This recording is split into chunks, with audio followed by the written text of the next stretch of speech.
ঢাকা দক্ষিণ city corporation নগরবাসীর জনস্বাস্থ্য সুরক্ষাকে সর্বোচ্চ অগ্রাধিকার দিয়ে মশক নিয়ন্ত্রণ, ডেঙ্গু চিকুনগুনিয়া প্রতিরোধ, প্রাথমিক স্বাস্থ্যসেবা, টিকাদান কর্মসূচি, নিরাপদ খাদ্য নিশ্চিতকরণ ও পরিবেশ দূষণ রোধে কার্যকর উদ্যোগ গ্রহণ করা হয়েছে।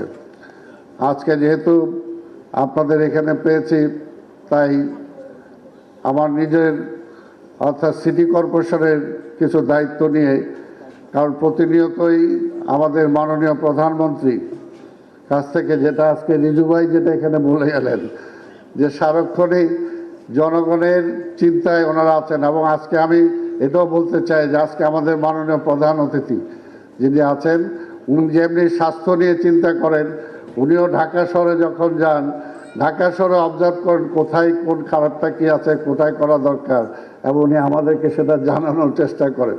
AKS অর্জন করলো গিনেস ওয়ার্ল্ড রেকর্ডস।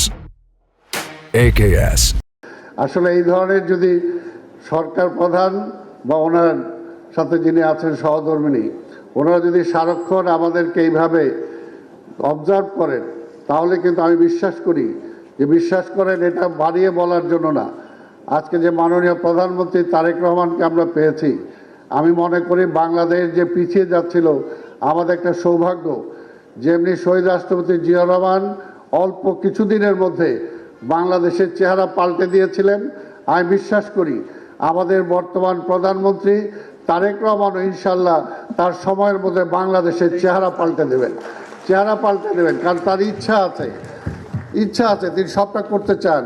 এবং আমরা দেখতে পাচ্ছি আজকে স্বাস্থ্য খাতে যেমনি অন্যান্য খাতে মাননীয় প্রধানমন্ত্রী চেষ্টা করছেন, আজকে স্বাস্থ্য ক্ষেত্রে আমরা আজকের প্রধান অতিথিকে পেয়েছি যেহেতু উনি একজন চিকিৎসক, ওনার সেই মানবিক মনটা আছে, সেই কারণে কিন্তু তিনি ঘুরে বেড়াচ্ছেন স্বাস্থ্যসেবায় বাংলাদেশ, কারণ স্বাস্থ্যসেবায় আমরা অনেক পিছিয়ে আছি। আজকে উনি এটার হাল ধরার কারণে বা এটার সাথে সংসদ থাকার কারণে আমি বিশ্বাস করি বাংলাদেশের মানুষ অনেক উপকৃত হবে। এই কারণে বললাম যে আজকে দেখেন আমাদের মাননীয় প্রধানমন্ত্রী উদাহরণ সৃষ্টি করেছেন যে আজকে কোথাও যাতে কোনো আবর্জনা বা একটা সিম্পল একটা টিস্যু উনি কখনো কোথাও ফেলেন না। আমার একটা জনসভায় টিস্যুটা নিজে আবার মুড়িয়ে আবার পকেটে রেখে দিয়েছেন, এটা কিন্তু অনেকের অনুপ্রেরণা দিয়েছে। আজকে এইখানে আমরা যারা উপস্থিত আছি, যেহেতু আপনাকে পাচ্ছি এই জন্যই বললাম, আমাদের কাছে নিশ্চয়ই এটা ভালো লাগে না যে আজকে বায়ুর দিক দিয়ে, বায়ু দূষণের দিক দিয়ে সারা পৃথিবীতে ঢাকা শহর 5, 6, 7, 8 নম্বরের দিকে থাকবে, এটা নিশ্চয়ই আমরা ভালো মনে করি না। আবর্জনার দিক দিয়ে ঢাকা শহর অন্তত সারা পৃথিবীতে 8, 9, 10 নম্বরে থাকবে, এটা আমাদের কারোর জন্যই মঙ্গলজনক বা সুখকর নয়। কিন্তু এটা কিন্তু আমাদের সবার দায়িত্ব। আমি যেমনি মনে করি প্রশাসক হিসাবে ঢাকা সিটি কর্পোরেশনের দায়িত্ব, ঠিক আপনারা একজন ব্যক্তি হিসাবে আপনাদেরও কিন্তু দায়িত্ব যে আজকে ঢাকা শহরটাকে আমরা বসবাসযোগ্য রাখতে পারি কিনা।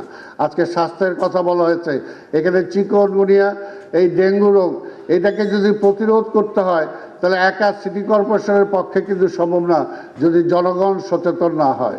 এটা কিন্তু এই জন্য আমি বলি 50-50 দায়িত্ব, জনগণের দায়িত্ব 50%, সিটি কর্পোরেশনের দায়িত্ব 50%। এবং আজকে আমরা এই দুইটা শক্তিকেই মাননীয় প্রধানমন্ত্রী কিন্তু চেষ্টা করছেন, আমাদেরকে সবসময় দৌড় উপরে রাখছেন, কোথায় কি হচ্ছে, কোথায় কি দরকার, কোথায় মশা বাড়লো কিনা, কোথায় আবর্জনা হইল কিনা।